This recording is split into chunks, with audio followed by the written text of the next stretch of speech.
महंगाई आप देखिए चरम पर है। इसके पहले अभी टमाटर 300 रुपए किलो बिक गया, अभी आपका लहसुन 300-400 रुपए किलो बिक गया, इसके बाद अदरक भी बिक गया था, बहुत सारी प्याज भी आप देखिए बहुत महंगी बिक गई।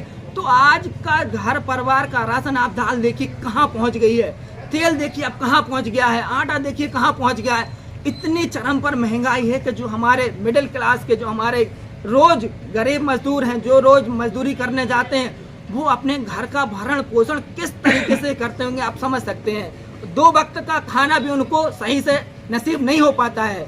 आप शिक्षा में देखिए, शिक्षा में गांव में चले जाइए आप, 1 से लेके 5 तक और 8वीं तक बच्चे तो स्कूल में आपको 50, 100, 80 मिलेंगे, लेकिन शिक्षक 1 या 2 मिलेंगे या 3 मिलेंगे।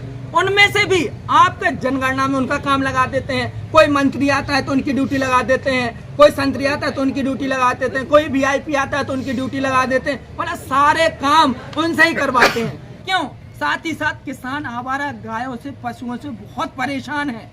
चाहे आप कहीं पर भी चले जाइएगा, किसी भी रास्ते सड़क पर चले जाइए, आपको आवारा गाय पशु वहां पर बैठे मिल जाएंगे।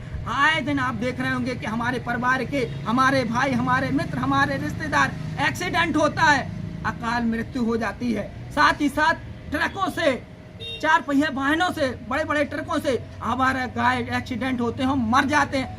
हर गांव में, हर पंचायत में गौशालाएं खोली गई हैं और 30 लाख 40 लाख रुपए इन्वेस्टमेंट में उसमें पैसा खर्चा किया गया है। लेकिन आप एक गौशाला मुझे बता दीजिए जो सही तरीके से संचालित हो। हाँ, एक मिल जाएगी, लेकिन 99 फिर भी इसी तरीके से।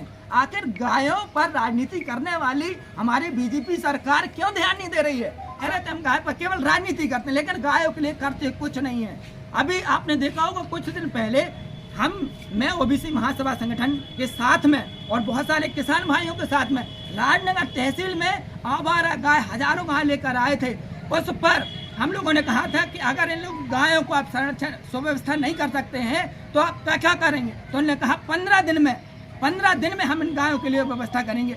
मंत्री जी ने, जो पशुपालन मंत्री हैं, उन्होंने एक आदेश निकाला हुआ था कि 15 दिन के अंदर इन गायों के लिए सुव्यवस्था करी जाएगी और खाने पीने का, चारा भूसा का पूरा इंतजाम करेंगे। लेकिन 15 दिनों तो छोड़िए, आज 6वां महीना है, कोई एक भी उनके लिए व्यवस्था नहीं की गई है। आज भी या तो उनके कर्मचारी नहीं सुनते हैं, या तो उनकी दृढ़ इच्छा नहीं है, तो केवल बीजेपी सरकार गाय पर राजनीति करती है। आखिर कांग्रेस केवल और केवल वो मुस्लिम का वोट लेना भर जानती है। एक मुस्लिम को अगर वो समर्थन करते तो 29 सीटें मध्य प्रदेश में है, साथ ही साथ अन्य राज्यों में भी बहुत प्रभाव पड़ता, लेकिन कांग्रेस ने समर्थन क्यों नहीं दिया? और जो 80,000 वोट था, कोर वोटर कहलाता है कांग्रेस का। अगर कांग्रेस और इंडिया गठबंधन अगर मुझे समर्थन देता तो वो वोट मुझे मिलता।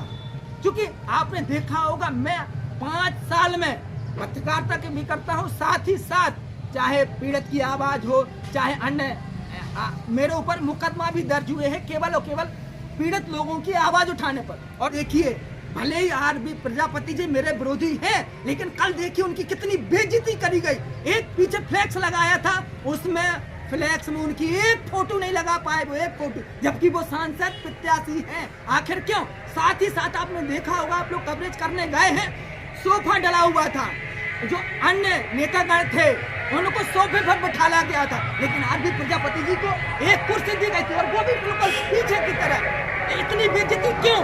मानता हूँ मैं मेरे विरोधी है, लेकिन मैं इस अपमान को नहीं सहूंगा।